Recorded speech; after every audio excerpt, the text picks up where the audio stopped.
Udah kelihatan ya sekarang? Udah, Pak. Udah, Pak. Ya, nah tadi benchmark itu, jadi kita tentukan saya mau belajar apa, mau studi banding apa. Dan kita belajarnya kemana? Di industri yang terbaik. Ya, yang terbaik. Jadi jangan, belajarnya mah pesaing yang di sebelah aja, ya nggak ada gunanya. Tapi cari pesaing yang terbaik. Ya, atau industri yang terbaik. Nah, belajar di situ, bawa pulang, terapkan. Contoh pengalaman misalnya begini. Dulu dikatakan ada suatu industri pesawat terbang airways yang dikomplain oleh penumpangnya. Kenapa? Karena pesawat Anda, industri Anda ini, penerbangan Anda, kalau transit terlalu lama. Kenapa? Kenapa lama? Oh iya, karena kami mengisi bahan bakar. Nah, ya bahan bakarnya kenapa ngisinya 4 jam? Ya kami nggak ada cara lain, memang kami lama. Nah, akhirnya manajemen perusahaan itu kita belajar. Kita studi banding. Nah, dengan perusahaan mana yang bisa mengisi bahan bakar terbaik. Setelah diskusi akhirnya diputuskan ada satu industri yang bisa mengisi bahan bakar tercepat, yaitu apa coba? Industri apa yang bisa mengisi bahan bakar dengan cepat, tepat? Nah, ya ternyata itu adalah industri F1, ya balap mobil Formula 1. Lihat kalau Anda lihat di balap mobil Formula 1 kan mobil masuk ke apa istilahnya padnya. Nah, di situ isi bahan bakar langsung masukkan selang, ban diganti. Nah, bagaimana caranya bahan bakar masuk, anginnya bisa keluar dengan cepat. Nah, sehingga hanya beberapa detik Formula 1 tadi udah penuh lagi. Nah, itulah yang dipakai oleh industri pesawat. Nah, mereka menerapkan itu sehingga setelah berhasil, ya mereka tidak dikomplain lagi dalam masalah keterlambatan pengisian bahan bakar. Mereka belajar, itulah studi banding. Kita sering melakukan ya, Anda juga mau belajar ya lihat ke pesaing, tanya ke konsumen, pokoknya konsumen ya konsumen yang terbesar, apa sih keinginannya, apa yang dikomplain, nah seperti itu ya benchmark. Nah, kalau ini sih mengenai customer service saya lewatin. Nah, mengenai just in time. Just in time juga salah satu konsep dari TQM ya. Lihat namanya just in time, bukan just on time. Kalau on time itu tepat waktu, datang jam 7, ya barangnya tiba jam 7. Tapi ini in time. Pabrik buka jam 7, barangnya beberapa menit sebelumnya sudah sampai. Itu in time. Nah, yang menemukan itu insinyur dari Toyota namanya Taiichi Ohno. Dia waktu disuruh belajar ke Eropa, ke Amerika, ke pabrik mobil di sana, coba kamu pelajari. Kok ada konsep apa? Dia merasa, di pabrik Mercedes, di pabrik Daimler, dan sebagainya, nggak ada apa-apa, biasa aja. Ternyata konsep just in time itu dia dapatkan di mana? Di supermarket. Nah, Taiichi Ohno melihat kok waktu dia jalan-jalan ke supermarket, ini rak yang kosong, kok tiba-tiba ada karyawan dari belakang bawa lagi persediaan. Ini Coca-Cola kosong, satu rak. Dia masuk, isi lagi penuh. Ada yang beli lagi, tahu-tahu diisi lagi. Semua barang yang ada di rak-rak di supermarket itu ternyata selalu standby. Nah, konsep itulah yang dia bawa ke Jepang. Jadi bagaimana kalau ada di pabrik mobil misalnya, kalau ada ban habis, nah bagaimana ada petugas dari gudang ngisi lagi bannya. Nah, itulah yang dikenal tadi dengan konsep Kanban, ya. Jadi Kanban itu just in time. Jadi kalau ada yang kosong diisi lagi. Kenapa? Supaya barang segera siap pakai. Nah, siap pakai itu artinya untuk tujuan menghemat kos, ya, cut cost. Nah, akibatnya juga apa? Meningkatkan kualitas. Kenapa? Karena kalau barang selalu ada, konsumen juga puas, terpenuhi. Nah, jadi konsepnya sebenarnya itu menyiapkan barang sesuai kebutuhan produksi, sesuai dengan kebutuhan konsumen. Intinya sebenarnya just in time itu kayak begini. Nah, jadi konsep just in time itu ini bagian produksi. Nah, bagian produksi ini bisa berlayar, bisa menjalankan aktivitasnya dengan aman, tanpa gangguan kekurangan bahan baku dan sebagainya. Di sini ada nih, vendornya kurang bisa dipercaya karena suka terlambat. Penanganan di pabrik kapasitasnya juga ternyata tidak balan. Nah, sehingga sebenarnya itu bisa menyebabkan kekacauan. Errornya tinggi, scrap-nya. Nah, tetapi ini terlindungi kenapa? Karena kita punya laut yang dalam. Nah, laut itu apa? Stok. Kita punya stok, punya inventory. Jadi barang dari vendor terlambat. Oh, nggak apa-apa, di gudang masih banyak. Nah, itu. Oh, ini barang ada yang rusak, nggak apa-apa, di gudang masih banyak. Nah, itu konsep just in time. Ini tanpa just in time ya, produksi selamat. Nah, tapi konsep just in time untuk menekan cost, itu inventorinya harus ditekan. Harus jadi begini. Nah, ngapain punya inventory banyak-banyak? Udah sewa gudang, uang mati. Nah, sekarang saya mau inventorinya dikurangi. Begitu inventory dikurangi, ternyata mentok kena batu karang ini. Kenapa barangnya nggak cukup? Kenapa? Karena vendornya sering terlambat.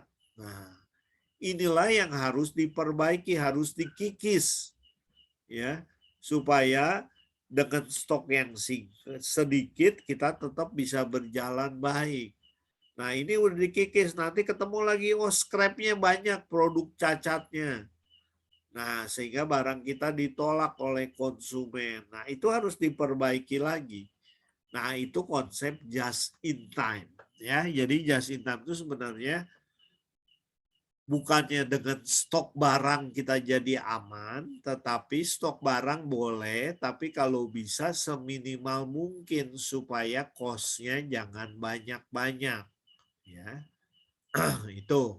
Nah, jadi ini yang disebut berikutnya itu the seven tool.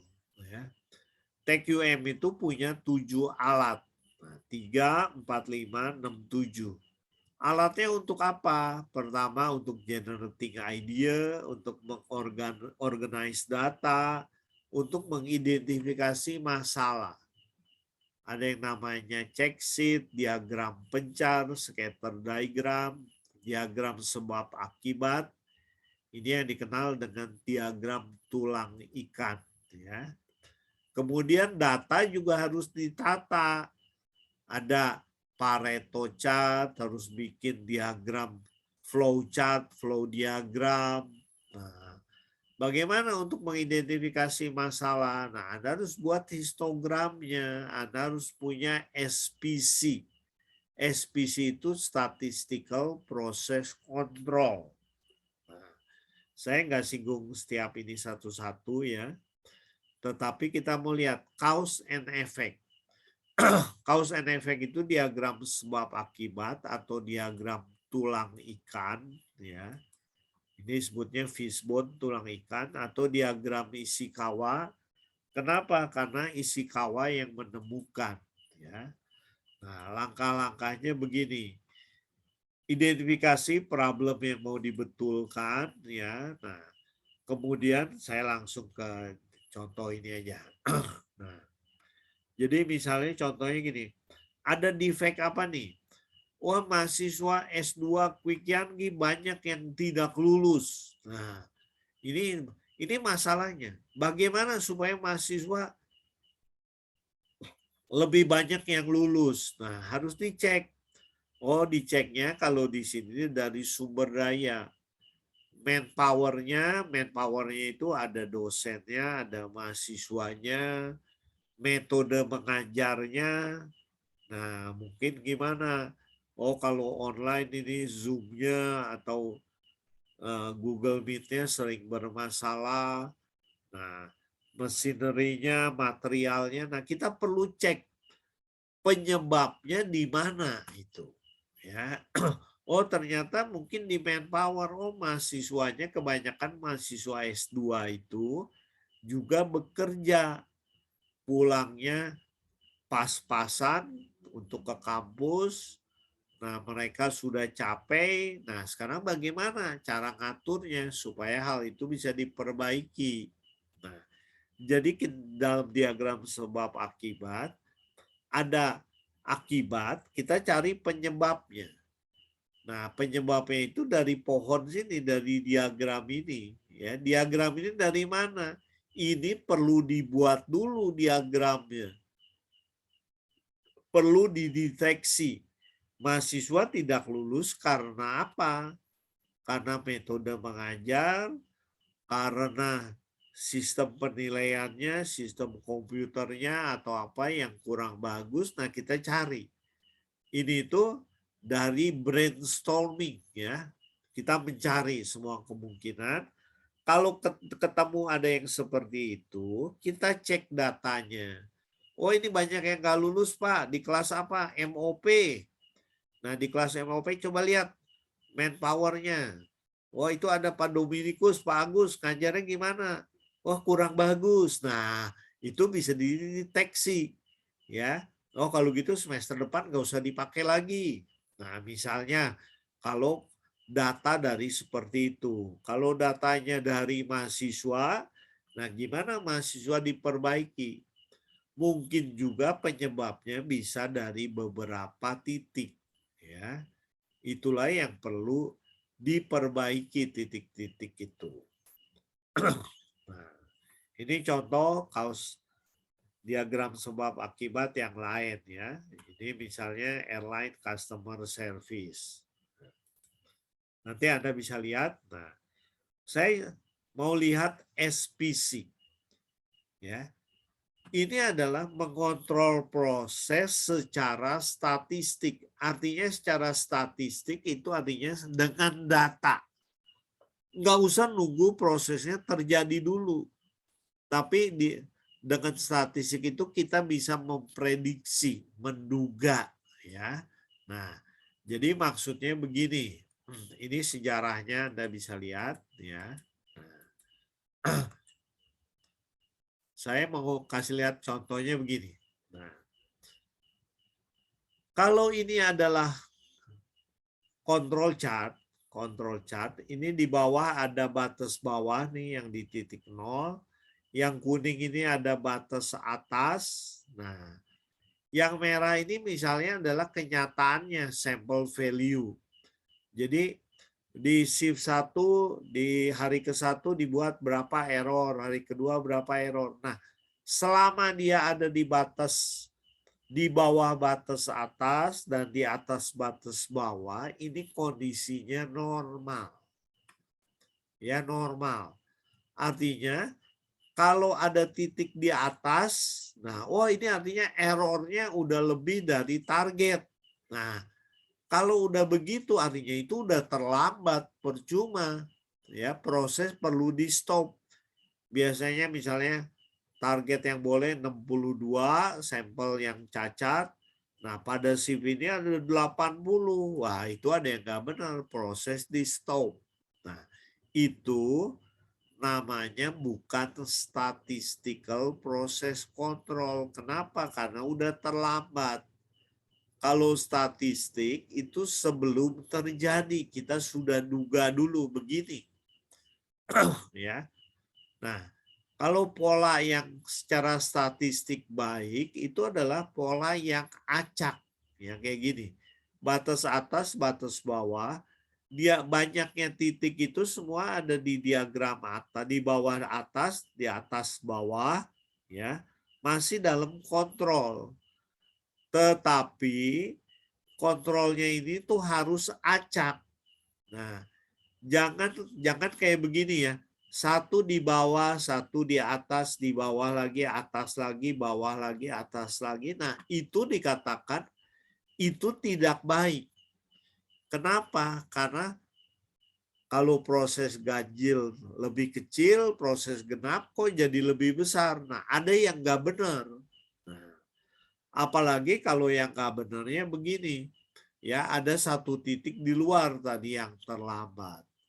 Atau ada gini, ada 5 titik, 5 pengambilan sampel yang trennya menaik atau trennya menurun. Nah, ini yang dinamakan statistik. Trennya nih, makin lama makin naik. Nanti kalau dibiarkan ya keluar kayak begini. Itu udah terlambat. Nah, kalau begini, wah motong barangnya makin lama kok makin kecil, nanti kekecilan. Nah, ya. Ini secara statistik. Nah, demikian juga statistik mengatakan begini. Kalau ada 2 titik, ya ada 2 titik yang dekat-dekat batas atas atau batas bawah, ini ada yang aneh. Ya, ada yang aneh. Nah, sehingga proses perlu di stop dan dipelajari. Atau kalau ada 5 titik kayak begini, ya, yang ada di bawah garis rata-rata atau di atas garis rata-rata. Ini memang belum keluar, tapi lebih besar dari rata-rata. Karena harusnya acak. 2 di atas, 1 di bawah, 1 di atas, 3 di bawah. Nah, begitu acak, nggak bisa diduga. Atau bisa juga prosesnya eratik. Eratik itu maksudnya kadang-kadang dia dekat batas bawah, tapi loncat dekat batas atas, dekat batas bawah, dekat batas atas lagi. Ini memang belum keluar, tapi nyaris. Nah, ya, kalau nyaris begini artinya dia udah dekat perbatasan, ada yang aneh.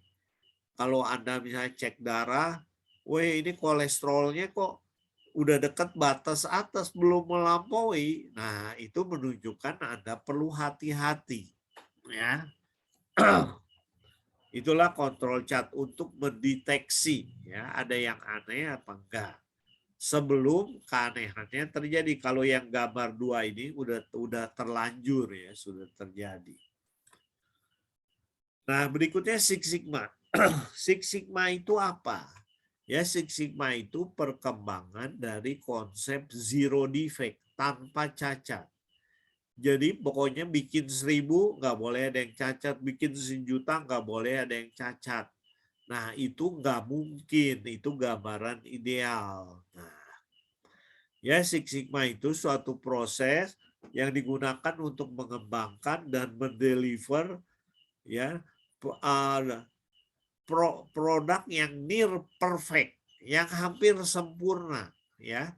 Jadi nggak bisa sempurna, tapi hampir sempurna. Ada yang cacat, tapi cacatnya sedikit. Nah, ya, berapa banyak cacatnya? Nah, kita lihat. Konsep Six Sigma itu seperti ini. Anda kenal kan distribusi normal, ya? Distribusi normal kan begini kan?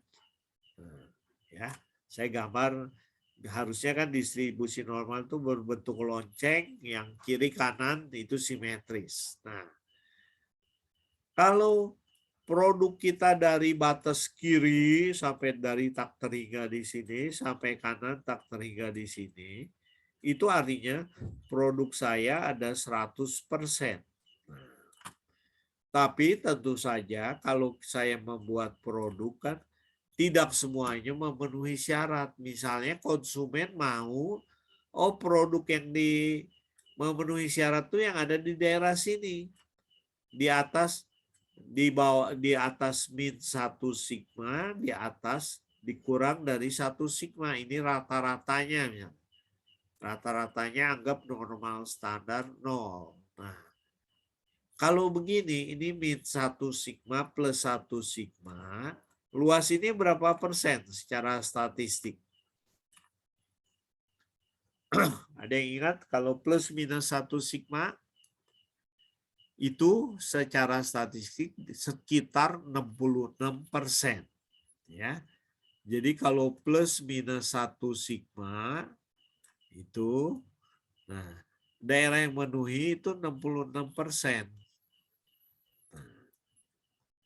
Kalau plus minus 2 sigma sampai sini, ya dari ujung ini ke ujung sini itu 96% kan.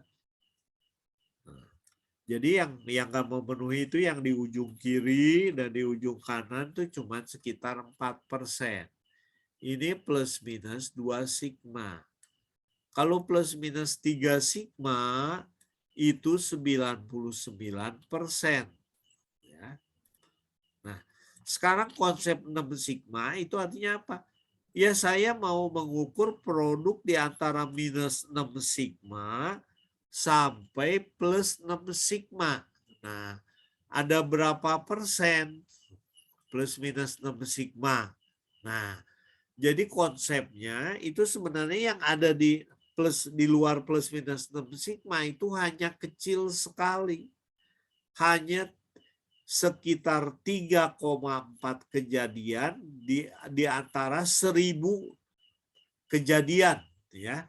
34 error, 3,4 error di antara 1.000.000 proses produksi barang. Ya, saya gambarkan begini.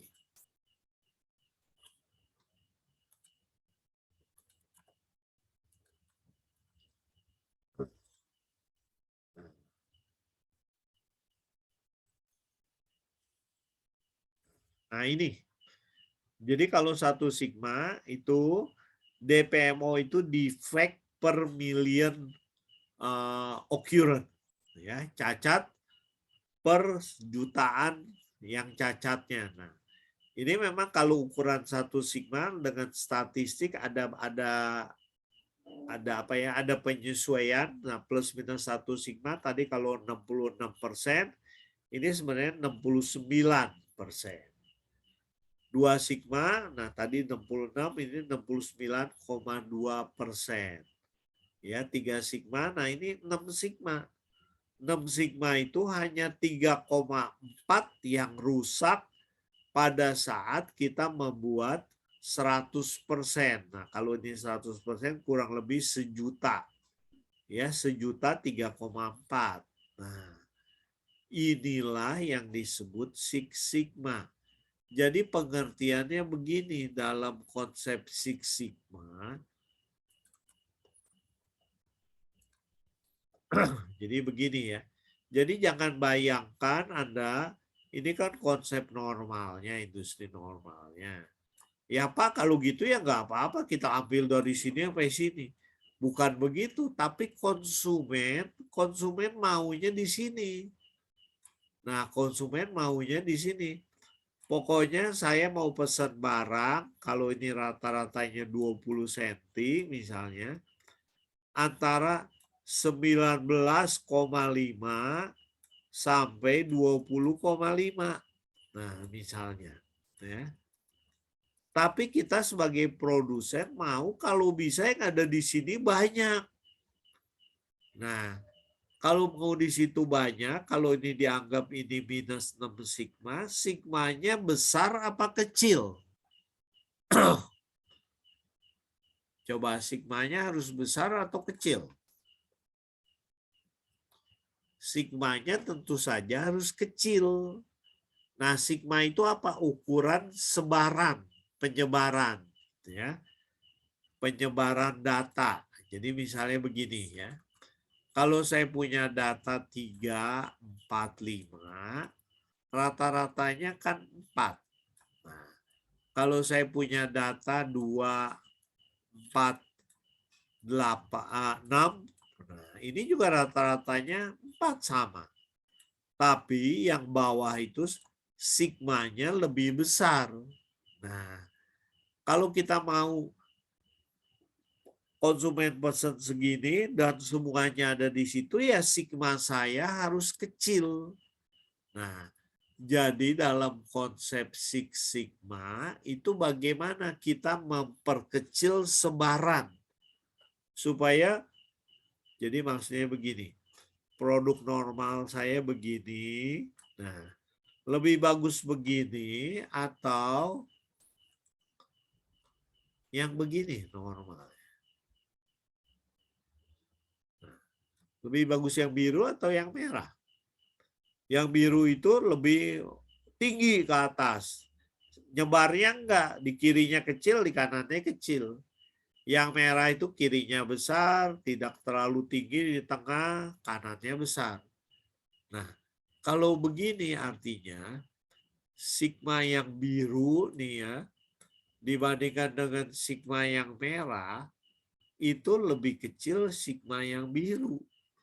Nah, jadi kalau dalam konsep Six Sigma, kalau bisa kita membuat produk yang sebarannya kecil, jadi memusat di tengah. Jadi kalau konsumen pesan antara 19, 20 setengah, wah banyak produk kita hampir 100% ada di situ. Nah, itu konsep Six Sigma ya. Nah, tentu saja itu perlu di bertahap. Jadi nggak bisa langsung kita dapat Six Sigma. Tapi mungkin, oh pertama produk saya dalam kondisi normal cuma 2 Sigma. Yang cacat 31%. Nah, perbaiki tahun depan jadi 3 Sigma. Tahun depannya lagi 5 Sigma. Bisa nggak tahun depan 6 Sigma? Nah, rata-rata dari pengalaman industri itu juga susah, ya. Perlu waktu bertahun-tahun. Jadi boro-boro zero defect gitu ya. Konsep Six Sigma aja masih susah. Contohnya di buku-buku Six Sigma itu dikatakan berapa kali pemadaman listrik di DKI. Nah, udah memenuhi Six Sigma belum? Ternyata diukur belum. Karena masih banyak pemadaman listrik dalam satu hari 365 dalam satu tahun ada berapa kali pemadaman listrik. Nah, artinya kalau ada 31% dari 360 hari, sepertiga dari 360 hari, 120 kali mati, nah itu artinya baru 1 sigma. Nah, kalau 3,4 tuh hanya 3 kali mati atau 4 kali mati lah ya dari 1.000.000 hari. Nah, kira-kira, wah itu kan tidak mudah.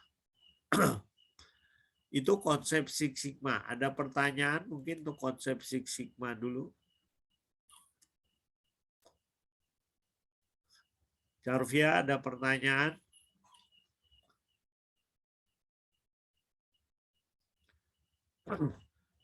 Untuk Anda menjadi konsultan Six Sigma, ya, ada pelatihannya. Dulu sebelum pandemi sih di Jakarta juga ada ya di PQM. Nah, pelatihannya kayak begini. Kalau kita ikut training, trainingnya itu kebanyakan training statistik, ya. Nah, ada istilah kita mendapat kewenangan tuh dari bannya, ya. Kalau green belt itu kita belum bisa menjadi project leader, kita hanya team member, ya. Nah, tapi kalau kita udah pengalaman, kita dapat nilai yang bagus waktu ujian, itu kita jadi black belt. Nah, jadi ban hitam itu apa? Anda bisa menjadi project leader. Jadi Anda mendeteksi nih PLN di Jakarta. Nah, Anda bisa menjadi membuat proposal yang mengajukan dan sebagainya. Ada lagi di atasnya Master Black Belt. Kalau Master Black Belt tuh bisa mengajar, ya bisa jadi mentor untuk Black Belt yang lain. Jadi pendamping. Antara lain untuk jadi Master Black Belt apa?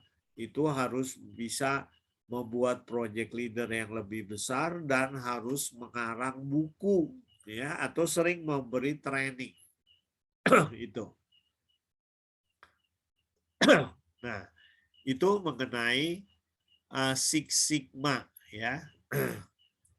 Silakan kalau ada pertanyaan, Andreas, ada tambahan? Nggak ada, Pak. Silakan, Sulit, Pak. Gary, Yunita. Tidak ada, Pak. Ya. Nah, itu konsep. Jadi manajemen quality itu terus berkembang, ya. Konsep-konsep baru berkembang. Kalau ISO tadi ada ISO 9000, ada ISO 14000. ISO 14000 itu terkait dengan manajemen apa?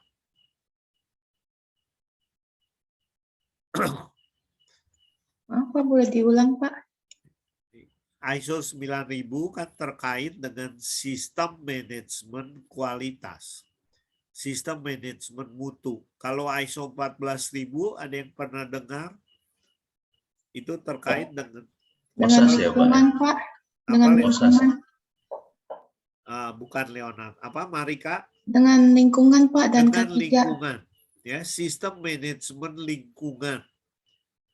Jadi ingat, kalau kita mau jual barang di Eropa kan itu mereka sangat peka terhadap lingkungan. Nggak boleh kita menjual, wah saya mau jual jaket kulit, Pak. Kulitnya kulit binatang. Binatangnya dari mana? Oh, binatangnya itu saya buru di hutan. Nah, nggak boleh kita. Harusnya binatangnya itu kita pelihara, ya. Kita ada peternakannya. Buktinya apa? Nah, itu harus dipelajari di ISO 14000. Bagaimana mendeteknya. Kita jual kertas, kertasnya dari mana? Oh, babat pohon pinus di Kalimantan. Ya nggak bisa.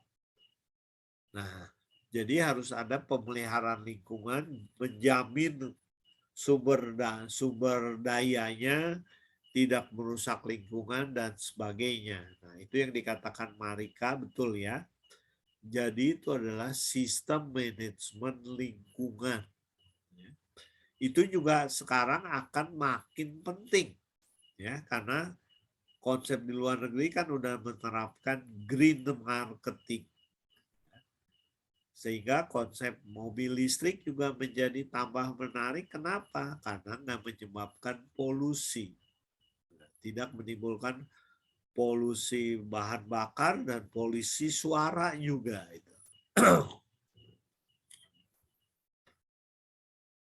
Gala, ada tambahan? Cukup, Pak. Ya, kalau tidak ada,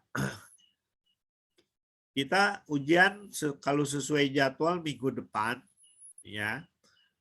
Jadi mendingan lebih cepat lebih baik ya, daripada ditunda jadi 2 minggu juga Anda tetap aja nggak belajar kan. Belajarnya nanti saat-saat dibutuhkan.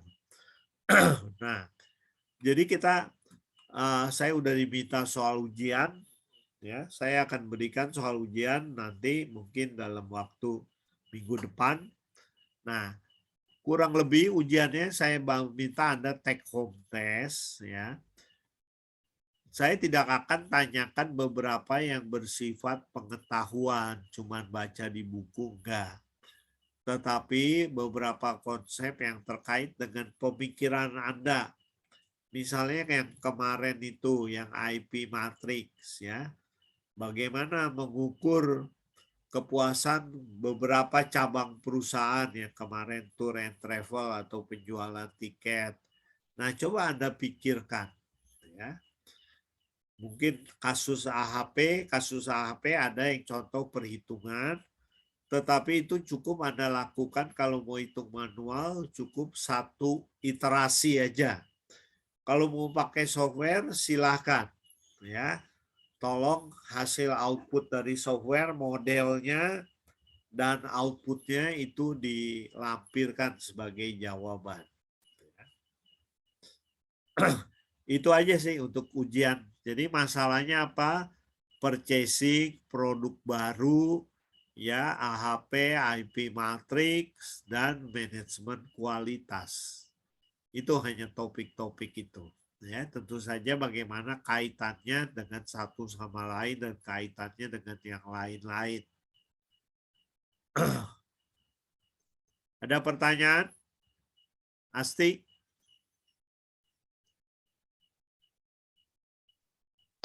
Tidak ada, Pak. Ya, kalau tidak ada, saya berterima kasih atas pertemuan kita 7 minggu. Ya, semoga yang saya bagikan bermanfaat. Kalau yang nanti butuh video-video, ini video yang ini. Kemarin video yang di kuliah ke-13 juga baru saya upload ke YouTube. Nanti linknya saya kasih ke Lisera ya. Gitu. Oke, Pak. Untuk materi hari ini juga, Pak. Ya, materi hari ini dengan itunya dengan apa tadi PowerPoint saya ya. Oke, baik, Pak. Oh, satu lagi tugas-tugas kelompok mohon dikumpulkan, baru yang numpulkan kelompok Yunita aja kalau nggak salah. Pak, itu yang tugas kelompok itu PPT-nya dan paper atau paper aja, Pak? PPT dan paper. Ya. Oh, itu kumpulnya kemana, Pak? Di Moodle atau email? Ke email saya aja lah. Saya jarang lihat Moodle, ntar Oh. kelupaan. Ya. Yang boleh minta, Pak? Emailnya, Pak?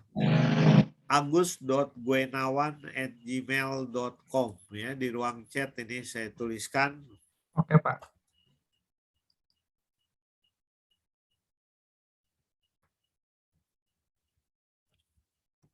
Nah, itu.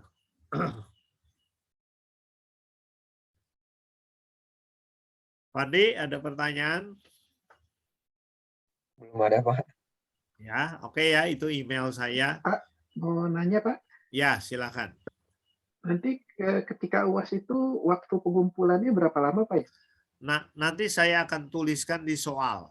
Ya, di soal nanti akan saya kumpulkan pada hari, ya biasanya saya kasih waktu 1 minggu lah. Ya. Gitu.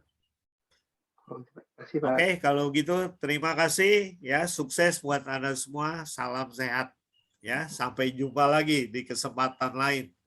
Ya, tapi kan oke, sama-sama ya. Terima Terima kasih kasih, semua. Ya. Malam, Pak. Malam ya. Malam, Pak. Oke, Tuhan berkati. Amin.